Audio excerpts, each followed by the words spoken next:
Look who I have. Today, we are going to check out some Vocaloid music. We're going to talk with our resident Vocaloid composer slash VTuber, Wunder Riku. Thanks for coming and hanging out with me today, Riku. I'm so excited to have you. Hi, thanks for having me again. All right, this is Ado, Sakura, Biori featuring Hatsune Miku, live performance at the Tokyo National Stadium. So this is a very interesting Vocaloid example we have here, and you're going to have to explain what's going on after, okay, Riku? I'll do my best. All right, here we go. Let's go. I love that piano. I am ascending right now. Oh, that change there.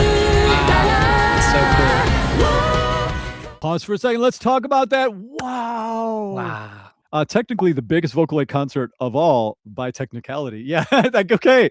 So we're starting off with the one, right? Yeah. One thing I noticed, which I know is kind of a little detail thing, but I noticed, like, look at the size, how perfect they're sized together with the image behind and like the, you know, sort of human size, like that little detail, very interesting, right? They've done so much to try and make them feel like they exist in the same like physical space as well as the same like sound space as well, which is it's a real massive challenge to be able to do that. Right. But I think it did such a good job of it. And that moment, you know, when like Ado's like voice like cracked, like there was like a crack that didn't necessarily feel intentional. It felt like a bit of raw emotion coming through. Yep. So essentially, there is no Ado without Hatsune Miku, without Vocaloid. Right. Okay. Ado started as something called a Utaite. Utaite. Is that how you say that? Utaite? Is that right? Okay. Yeah. But essentially, a big part of the Utaite and the main focus of the Utaite community was doing like covers of Vocaloid songs. So people would sing Vocaloid songs and then upload them to the Japanese version of YouTube, which is Niku Niku Duga.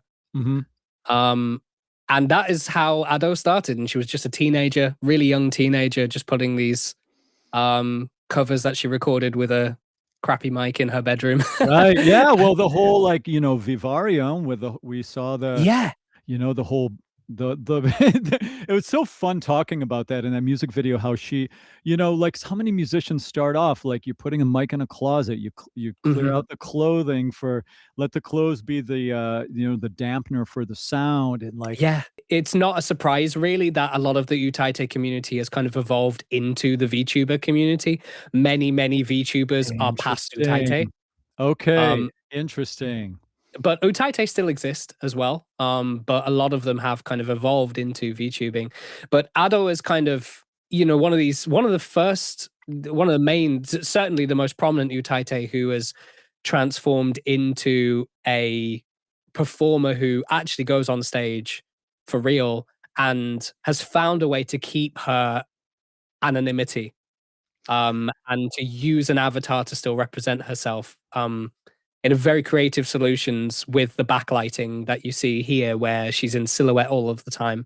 By the way, your model looks really great. Like it's funny because I met you before you became all this now. But I was but a mere PNG. Yeah. So please tell us all about you, please. Hi everyone. I am Wunder Riku. I'm a songwriter, producer, singer, and VTuber now as well. I have written a lot of songs for some of the most prominent English language VTubers in the world. People like Iron Mouse, Gargura, a lot of Hololive English, particularly Hololive English Myth. But as well as that, I have done a lot of music for commercial J-pop groups as well, like King and Prince and Kid Phenomenon. I had a Billboard Oricon #1 release in Japan with one of those groups. I have collaborated with video games like Honkai Star Rail. I've done a few songs for them, and Borderlands 4 last year as well, which was fun. And then I didn't know that. That's cool. That was fun, yeah. And then I've also done a bunch of competition stuff like first place Honkai Star Rail Multiverse Vistas competition, which was judged by Yoko Kanno. I had a song that was placed as an honorable mention in the Miku Expo Song Contest of 2026, so this year's. And I've also had a song in Malta Eurovision's national final at the end of last year. What? I didn't know that. What song? Wait, which I get one? around. I get around a lot. Get around. This is Sinamota, Young Girl A. This was a viral hit uploaded before his tragic passing. His last two songs were titled Please Give Me a Red Pen and Healthy End. Sinamota has struggled with severe depression. Oh, man. So sorry to hear that. And social pressure throughout his whole life. And most, if not all of his songs depict that. Okay. He used music to try to convey his feelings towards society, himself, and most of all, his future. One of the things he used to talk about the most was how he wanted to be a child forever, how scared he was of adulthood and losing his innocent view of the world, of a world so rotten. Wow. Wow. Okay. That's heavy. Let's listen. Have you heard this one before? I have, yeah. What is that? Like 8-bit style synths, right? Wow, yeah. Whoa! Where are we going? Okay, pause. What? Ah! What is going on here, man? It's so stimulating to break this stuff down. I mean, it's just so much is happening in my head as I'm listening to this. It was interesting, the phrasing, da, da, da, da, da, da, da, and there was like that little short bop at the end of the phrase, and then the guitars came in. I think it was the guitars came in right after. Yeah. I want to show that weird part here. Hold on, let me show you.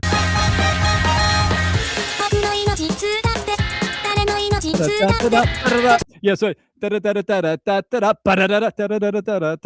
guitar. You know, it's like that little musical idea. It was weird, and I love it. It's something you can do really well with kind of like Vocaloid tuning, is that you can almost like emphasize these techniques in real vocals a little bit more than you would normally be able to with a real vocal. Like you'd struggle with a real vocal singing that staccato, right? Exactly, and getting it lined up right on the grid, like getting it executed in that way. Yeah, exactly. But to get something so like grid-like and so like abrupt with its start and finish, it makes something that it gives you a bit of that uncanny valleyness. It kind of sounds like a person, but there's just enough that it isn't. It's something a little bit different and a little bit alien, a bit strange. Which also aligns well with what a lot of these songs are about. A lot of the time by people who feel like they're outcasts from society, you know? A lot of J-pop idols. It's very intentionally quite simple, and at times like a little bit untechnical or a little bit like very cutesy, intentionally not very accurate kind of singing and performing, because actually the intention behind it is to try and create something that feels authentic and real, that people are trying their best even if they're not born the most amazing singer in the world. It's interesting because that is 100% in alignment with everything that I believe in as far as high level artist focus and high level vocal focus. Like, what's the goal here? You know, the goal is to become a conduit for expression. And then you think, okay, well, if that's the goal, then my job is to interpret art, become a conduit for others, and hopefully they can be moved by the art coming through me, being interpreted by me to be delivered to others. And then, you know, what do I need to do that? And the thing of it is, it doesn't always mean, or even commonly necessarily mean, perfection. It doesn't mean perfect tone. It doesn't mean perfect, you know, synchronization of this instrument and that. A lot of times it's like something raw and vulnerable and human. And I mean, Otto is a case study. Otto is wild. She sings wild, and we love it. We love that we're on the edge of what could happen next, you know? So I'm using these voice banks because they're a bit old. They do have a lot of control and expression, but there are newer voice banks being made by other companies now, like Synthesizer V, which have AI powers within them that actually do a lot of the tuning for you and make it sound, some of them almost indistinguishable from a real human, like just automatically. They're incredible pieces of software. But I think what I wanted to do with this was use something that is intentionally really difficult to make sound human and try and make it sound as human as possible just through pure stubbornness. I like that. It makes me think of, you know, we've had some of the Swarm, and you know, I've reacted to some of the Neurosama stuff, and there was the time with Neurosama where the Vettel decided to make an adjustment to Neurosama's voice and make it have a little more human elements in it, and the community ultimately was kind of like, this doesn't feel right. And then then Evil was born, and Evil had more variability vocally, and it kind of makes me wonder now, as far as what you're doing, it sounds similar, like a similar thing to what you're talking about, in that in the older versions of Vocaloid music, it's a little less human sounding, but some of the more modern versions are a little more human sounding, and you chose not to work in that medium. Is that correct? Yes, that's a really good way of putting it, and a lot of people in the Vocaloid community feel that way about Miku, and comparing her to some of her newer voice banks. They prefer it when she sounded a little bit more robotic, because that was part of the charm. When we see humanity reflected in things that aren't human, it holds up a mirror to what humanity is quite well. And this is why I think things like Pixar movies, for example, can be so universal to people from any culture, any age, and all this kind of stuff, because often we're seeing humanity through the eyes of like animals or toys or cars, or, you know, whatever it might be. And we're able to actually like reflect on what it means to be human in a deeper and somewhat safer way, because we're a step removed from our own humanity when we're watching them. And I think Vocaloid does this really well. I think VTubing can do it to an extent too. I think cartoons and anime, they all do this. It's important to this story that Miku isn't real, that she is this digital character that has somehow grown this desire to be real. And so she's longing for all these things that, to her, like, she's saying, like, I want to feel the sunlight on my skin, and I also want to fall in love. And she's saying them in the same breath because she has no concept of either. And these are two very different things to a human. To us, where like the sunlight on your skin is mundane. Falling in love is a big thing. To her, they have the same importance. Inaccessibility. The same. It's like, that's part of that world of stuff I'll never have. Mika's Live, The World Is Mine. Do you know that one? Oh, yeah. Someone asked if there was a World Is Mine reference in my song In Your World, and it absolutely is. Really? Yeah, so World Is Mine is, for many people, the song that they discovered Miku and Vocaloid through. There was a video of Miku performing this live from about 2013, I believe. If we can find that video, that's probably the one to watch. It was many people's first Vocaloid song. Let's see if this is the. Let me see if this is the one. Is this the one you're thinking about? That's the one. That's okay, the one. This is the one. Somebody said, my first Vocaloid song. This one, because it's quite old now, it has like a legacy to it in many ways. Some people consider it maybe like the most iconic Vocaloid song of all time in many ways, because of its impact in Vocaloid kind of being spread globally. A lot of what I did in Your World was actually referencing these lyrics and twisting them to kind of create a new meaning on them. Interesting. I was trying to tap into the legacy of World Is Mine a little bit in Miku's story. So yeah, I'm glad we're watching this. Perfect. Okay, so this all. Look at the serendipity of that. That's fascinating. It's got like a rock vibe. Okay. Yeah.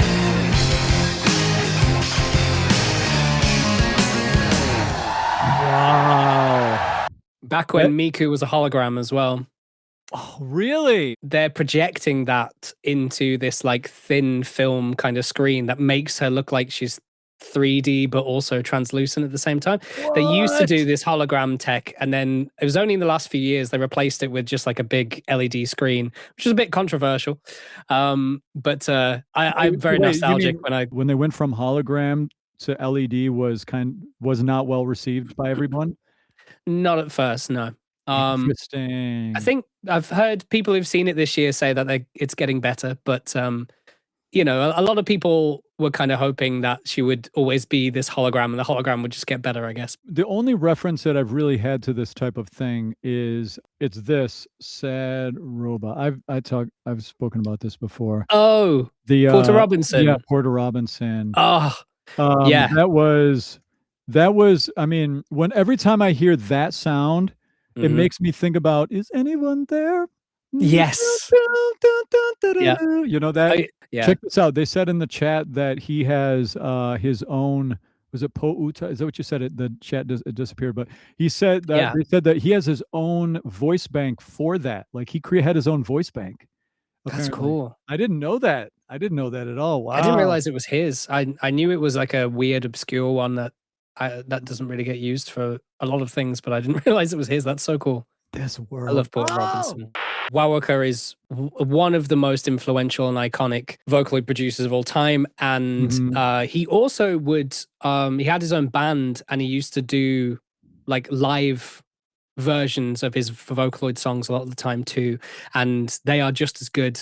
You can hear his love for live music coming through in his composition. I got a note from one of my members. Shout out to you, Mr. Unaware. You said this one definitely needs a deep dive at some point, that we got to break it down. Yeah, it's been they've been recommending it to me for 3 months to check out. So I'm glad I can be here with you. We got it. Yeah. All right. Let's go. Fantastic. Here we go. Whoa. The bass playing in J-pop too. Oh my God. Oh yeah. Isn't that bass? It's like one of the best pre-chorus bridges ever. I mean, once your mind gets stretched by listening to this stuff, it's hard to unstretch it. You know what I mean? It's like, like my channel is really about celebrating. I'm about celebrating artists. Like that's really what my channel is about. My channel is not about me showing my taste in music per se. Like I'm not like this is good, that's not, like I don't come at things like that. I come at things like, you know, what is it about this that's making people love it, and what can we understand about, let's break it down and see what it is. Like what's in here, what is going on? Like that's kind of how I approach music. But as far as my actual taste goes in music, the reason that I don't talk a lot about my taste in music is because nobody has my taste in music. I listen to weird stuff, like really experimental music. And the music I've made is very experimental. Like the stuff that I've done has been, especially the most recent stuff, it's like stuff you would play in clubs and in basements in Brooklyn at like 3 a.m. And the thing about Vocaloid music is it's hitting all of my like, oh my God, what was that sound they just used there? What? Like you said, like a bassoon. What, they're using a bassoon. Wait, why is she panned over here? But there's another panning over here. And then why did her voice just move while she's holding a note? And then the bassoon went over there. And I was like, you know, like this is the kind of stuff that's my actual taste in music. So the musicality of sound design, which is something that I absolutely love as well. And I love using weird sounds in place of percussion and drums, and creating new textures that you can create rhythms out of. And and Kikuo, I think is a masterclass in sound design, really, as much as anything else. And I think also like just how dynamic his masters are, like on a production standpoint, because normally when you master a song, it's all about squashing down the difference in between the quietest and the loudest parts as much as possible. So you get the smoothest playing experience no matter where you're listening it on. And Kikuo just rejects that wholeheartedly. It's like, no, my music is meant to be dynamic. It's meant to be, you are supposed to, at this point, listen as closely as you can and draw your attention to the minute details. And then in the next bar, I'm going to blow your face off with like, with a Tricinium Latin beat. Exactly. I mean, that I just was so musically. Like Kikuo is very uncompromising in how he does it. Like phrases at uneven lengths and stuff happens for longer than you expect it to. And, you know, like, he's playing with your expectations. And again, it's that gap moe that I talked about earlier on, where you've got the cute mixed with the creepy and the unsettling, which is the core of horror, but essentially. Is the idea of taking the innocent and making it insidious in some way. Well, no, I learned a lot from you, actually. I'm so glad you came on with me. I mean, I would have been half trying to follow along. I mean, shout out to you guys, like Play Chris and Mr. Unaware. You guys made this amazing I'm figuring out my my live streaming schedule. I want to be going on more regularly. I really enjoy the community aspect of being able to get together and talk, and have you on and have people on the channel and talk. It's so fun. So I can't believe that we're chatting for 2 hours. That was amazing. I feel like we just got started. So, all I right. know, just blinking it and it was done. It was crazy. I know, blink. Thank you so much, everybody who's come to hang out with us. I really appreciate it. I also appreciate you all pushing me to get through figuring out how to do this and stuff. It's been so much fun. And Vocaloid World, I feel like we're just scratching the surface now. And when I talk about it on, YouTube, as I react to it and stuff, I'll actually be informed a little more and not be like, oh man, we gotta edit Tim again. I'll have a little more info. Whenever you want me, I will do my best to be here. All right. I'll talk Bye, to you soon. everyone. Bye, everybody.